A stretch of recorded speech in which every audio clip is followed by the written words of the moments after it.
And sports director Brian Brinkley is here now to talk about all things Thunder. Hi, Brian. Hello, how are you? Great. Thanks for being here. Okay, first, I want to know about Wemby because he's 7'4", some say 7'5", but his wingspan is 8 feet long. That's massive. I mean, so it would be terrible to be up against him, but Isaiah Hartenstein did a pretty good job last last game.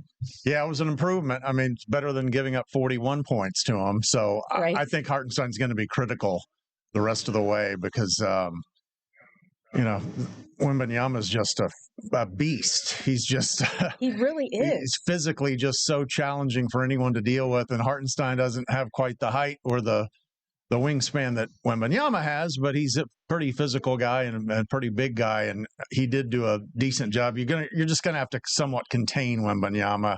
You're not gonna hold him under 10 points or something. That's unrealistic. Okay. And also during Wednesday night's game, Hartenstein was, people were saying, oh, he's hair pulling. But he said it was unintentional. His hand just got stuck in a ponytail. Is that what happened?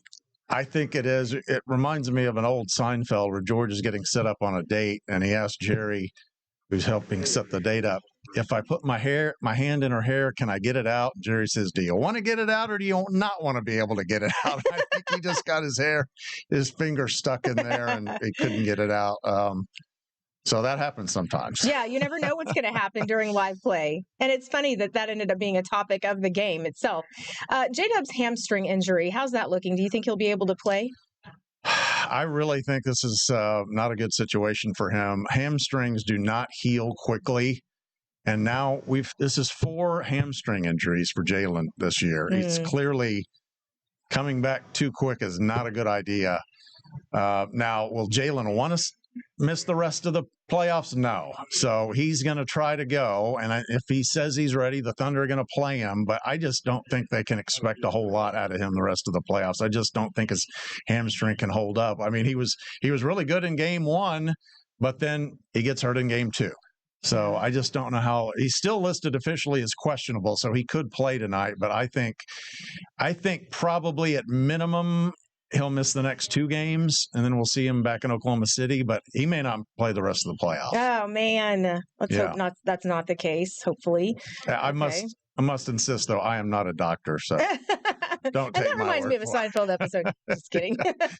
How about game day superstitions? Because if you look around our newsroom, you'll see that a lot of people are wearing jerseys. People wear their lucky socks. People won't wear a specific shirt because it's a game day superstition. Oh, they're not going to win if I wear this because the last time I wore it, they didn't win. So do you have any, Brian? I do not, but I'm not a superstitious person. One of the things that people like to joke about, and sometimes when I'm doing a live game, people joke to me about it, is the announcer jinx when someone's shooting a free throw or something. And I think it was Ian Eagle the other night say, I just report, or maybe it was Tirico, it might have been Tirico on the NBC game. I just report the facts. They're the ones who shoot. So I'm not superstitious, and I don't believe in jinxing anybody either, which is basically the same kind of thing. So. Okay, because I do. And so I'm very careful with what I say until after the game is over. And then you can say anything you want at that point. So I am superstitious. But we actually have a poll going right now. You can go to KFOR.com/sharewith4, the number 4, and you can partake in our poll. The question is, do you have a game day superstition? If you do, we want to hear about it. We want to know. In fact, I think yes is leading right now. So a lot of people have the weird superstitions like I have, and he does not. That doesn't surprise me. Yes, is leading. Brian, thanks so much. We appreciate it. All right. And we're back with more right after this.